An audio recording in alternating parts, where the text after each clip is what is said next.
and it's, what, 10:32, so I think we've started. Rachel, over to you. Okay, so as I said, I'm Rachel Collins, the ALN girl from Bedwas Infant School, and the task I decided to do from our school development plan was to monitor and evaluate additional learning provision within the school. We have 154 pupils on roll, but we have a considerate high number of additional learning needs within our school. And currently, we have 42% of our pupils in our school that access targeted provision. So when I looked at the additional learning provision within the school, and I looked at the additional learning needs that our pupils have, there was a high percentage of pupils with ASD or going through an ASD diagnosis, and also ADHD. So I decided that was going to be the area that I worked on to ensure that these pupils are having the provision that they need. And as I said, that we have a high number. Our current number of ALN in the school is 7.6%, which is way above national average. So the first thing I did was looked at our provision map and what provision we deliver in our school, and how we can improve this to meet the needs of our pupils with ASD and ADHD. So what impact it had on the school and how we measured it. Progress isn't always measured on paper. Our pupils with ASD, a lot of the provision that we provided didn't provide me with data or numbers, but the impact that it had on those children in the classroom has been absolutely outstanding. Okay, so where I started, I had a meeting with all the teaching assistants and teachers that provide provision within our school, and I asked the staff to complete the grow model on every provision that we provided.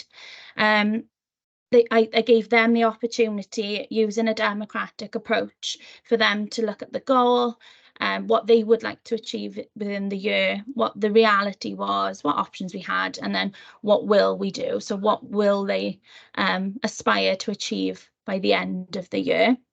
And then from this, we looked at our provision map, and we looked at the provision we were providing and really refined it and ensured that it was quality provision that was going to support our pupils. So the next thing I did was spend some money. I trained as an attention autism trainer, and then I also had 2 other members of staff trained in attention autism, which is a provision for autistic children, but also benefits children with ADHD. So we have 7 trainers throughout our school that can provide that provision. So we had at least 1 in every class. We then all created a twilight on attention autism to share with other members of staff what best practice looked like. I then trained 3 members of staff in sensory circuits to provide a morning provision every day for our ASD pupils. I then ran a whole school twilight on intensive interaction, which is an ASD provision that we run in the school. And I asked the 3 members of staff trained in sensory circuits to also share the twilight, share in twilight to the sensory circuits provision. I also had the educational psychology service come in and train us all in logotherapy. I also sent 4 members of staff to be trained in curiosity for our nursery ASD pupils who are not quite at the stage of attention autism. I've worked closely with Caerphilly Autistic Service and CAMS to support the provision within the school, and closely with Trinity Fields Special School on how they map and track these provisions within their school.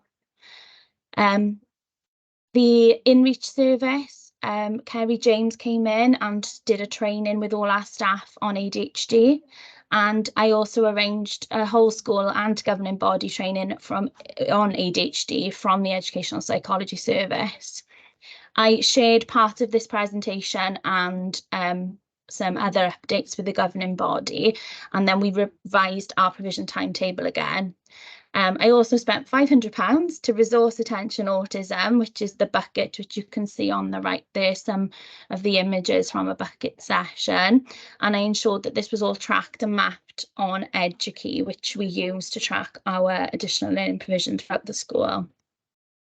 So then the next thing we did, the governing body came in, who were on the ALN team, and we went on a learning walk to see how all of this had impacted and how it was in place throughout the school.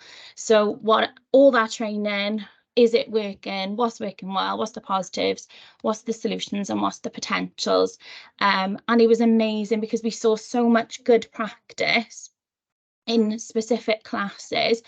And I then had a staff meeting with staff and kind of set out the quick wins, things that we could share with everyone, and things that we could embed over time, because there were some absolutely outstanding things that we observed on our learning walk.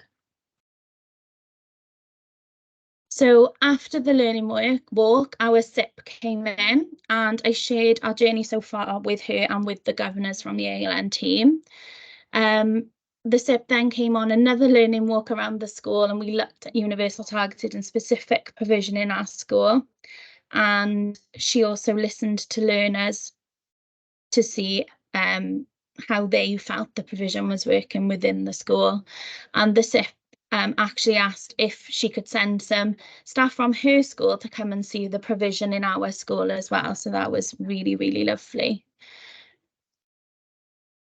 From that, as I am the ALN cluster lead, they asked if I could help to support the provision within the cluster as well. So I arranged some training to embed the provision throughout the cluster as well on all of those different provisions. And the local authority asked me to train as a literacy junction trainer. So I was able to run out that literacy provision throughout the local, throughout our cluster as well.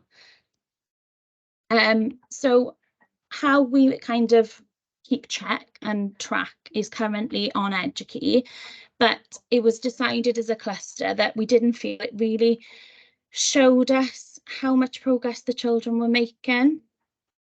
So one of the things that we decided to move on to was a different way of tracking our provision throughout the cluster. So all the positives of this has been allowing all the pupils with ALN to access provisions that can meet their needs and thrive. For example, we've had a little boy who couldn't do a task at all, couldn't sit and attend. And from doing sensory circuits every day, he's now able to engage in one adult-led task a day. The TA was in tears because it's been something they've been working on for 1.5 years with him. The staff have been really engaged, and from giving them that kind of responsibility and a voice of what do you want, what's your goal going to be, has been really positive, and they've taken ownership. And actually we've now assigned one TA to be the lead for each provision in the school.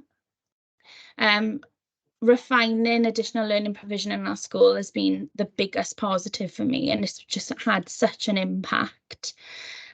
Problems we've had is the level of need that we have in our schools has sometimes impacted the ability to release staff to complete the provisions. Of course, ensuring that the children are safe and observed and managed in class is our #1 priority.